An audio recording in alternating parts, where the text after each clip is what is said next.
Bonjour Albert Dupontel. Bonjour Florence Leroy. Vous êtes donc à Cannes aujourd'hui pour présenter Le Grand Soir, le nouveau film de Gustave Kervern et Benoît Delépine, où vous incarnez un commercial, un vendeur de matelas dans une zone industrielle déshumanisée, au bord de la crise de nerfs, au bord du licenciement aussi, qui va peut-être rejoindre à la rue son frère, un punk, incarné par Benoît Poelvoorde.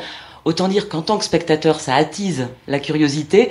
En tant que comédien, on se dit tout de suite qu'on veut y aller. C'est pareil, il y a une curiosité, une envie. Comment vous dire ça? En fait, moi je connais Gus et Benoît depuis très longtemps, depuis 20 ans. Et donc j'aime beaucoup ces gens. Voilà, j'aime beaucoup Gus, j'aime beaucoup Benoît.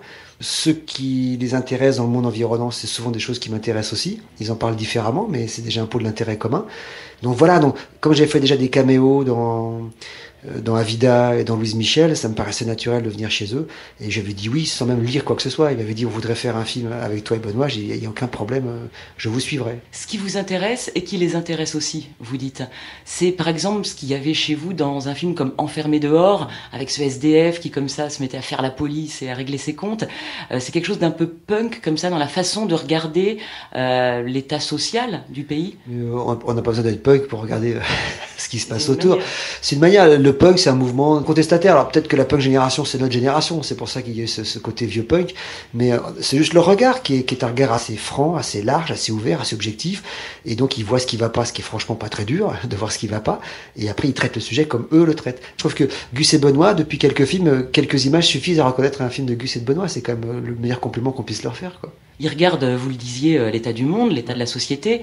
On voit par exemple là une zone industrielle complètement déshumanisée où les gens font leurs courses comme ça sans même se rendre compte de ce qu'ils achètent. C'est quelque chose qui vous frappe aussi, cette déshumanisation un peu du monde, à la fois au travail ou dans la ville? Ce qui me frappe, si vous voulez, c'est que ce qu'on peut faire avec les gens, voilà, on peut les transformer en vaches à lait, on peut les transformer en gens qui ne rêvent que de consommation. Et ce film dans la zone commerciale était intéressant parce que le comportement des gens est très affairé. C'est comme des abeilles dans une ruche. Ils sont très affairés, donc ils ont des mines très concentrées, comme si une partie de leur destin allait se jouer. Ils sont plus concentrés quand ils vont faire des courses que quand ils vont au boulot, par exemple, vous comprenez? Mais je trouve que le monde moderne réduit l'homme à ça.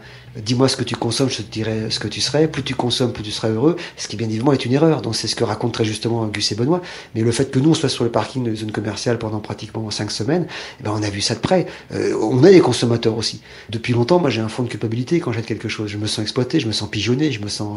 Mais c'est pas forcément le sentiment que le consommateur basique, il a. Voilà. Donc, c'est vrai qu'abruti à coup de télévision. Et même, d'ailleurs, dans notre boulot, il y a beaucoup de films qui sont des films de consommation et qu'on va voir par réflexe consommateur sans vraiment un esprit critique, quoi. Et c'est ce qu'à un moment donné où quand je crois que c'est moi d'ailleurs qui dit où sont passés les gens, ils sont plus dans les églises, ils sont plus dans les champs, ils sont plus dans les usines, ils sont où? Ils sont là, ils sont au centre commercial, ils consomment. Voilà. C'est assez triste en fait. Au fond, ce serait ça une forme d'insurrection aujourd'hui, plutôt que Le Grand Soir tel qu'on a l'habitude de le dire. Ce serait 1001 personnes qui se rebellent un peu. Alors, se rebeller, il y a un truc très simple à faire, c'est un jour on n'est pas d'accord contre la politique, contre tout, et on dit tel jour, jeudi soir, de 17h à 18h, on ne consomme plus rien. Alors vous me direz, il y a tas de gens qui consomment pas, qui sont pas dessous, mais les autres, on ne consomme plus. Ça veut dire on n'allume plus l'électricité, on roule plus avec les bagnoles, on téléphone plus, on fait rien. C'est terrible, un centre commercial. C'est comme les sirènes du lit, c'est achète, achète, achète, achète. Alors qu'on passe là, faut jamais traverser par une zone commerciale, on pourra jamais ressortir. Et on est comme ça depuis qu'on est tout petit, on s'en rend même pas compte, on s'en rend plus compte. Finalement, une forme de liberté, ça serait ça, c'est ce que dit Brigitte Fontaine, qui joue la mère de ses deux frères dans le film, et qui dit au moins on en a fait des enfants libres, quelque chose comme ça, parce qu'ils sont partis de là, et voilà, ils sont sortis de cette zone. Ils sont sortis par incapacité, puisqu'ils sont incapables d'être des consommateurs, parce qu'ils sont tout simplement pas incapables d'avoir un peu de sous.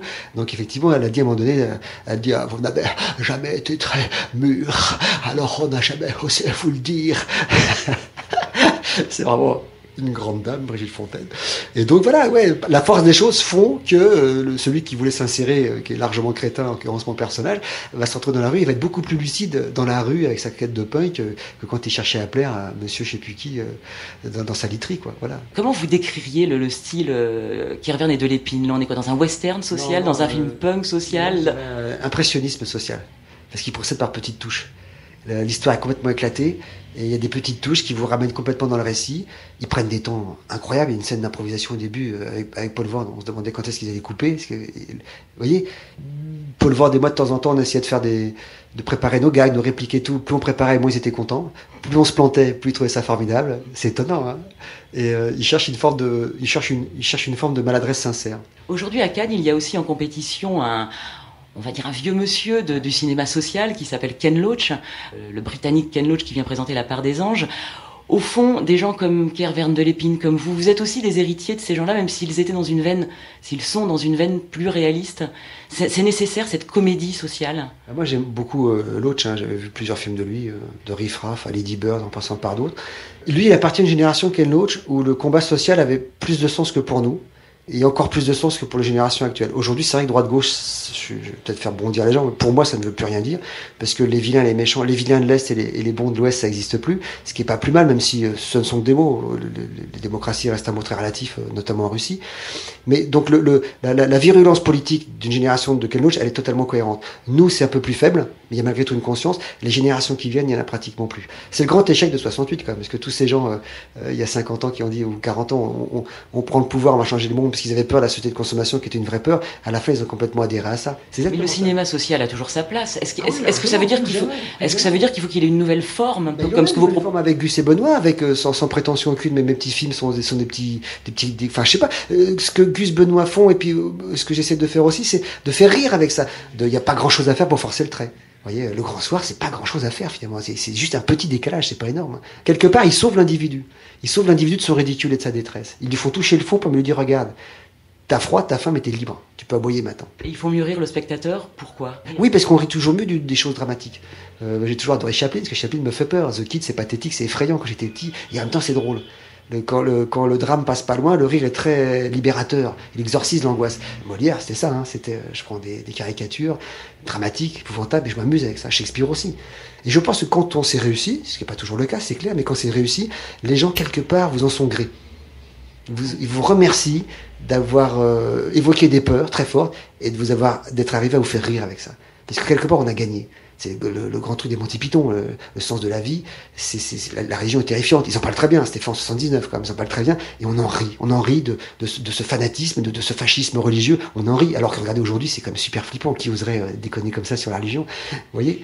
Ben voilà, ces grandes personnes qui, moi, en tout cas, m'ont beaucoup marqué, et ben, je crois qu'ils s'inscrivent dans cette même lignée de dire, on est parfaitement conscient de ce qui va pas, ne vous inquiétez pas, on va vous en amuser. On va vous en parler, vous en amuser. Merci Albert Dupontel. C'est moi qui vous remercie.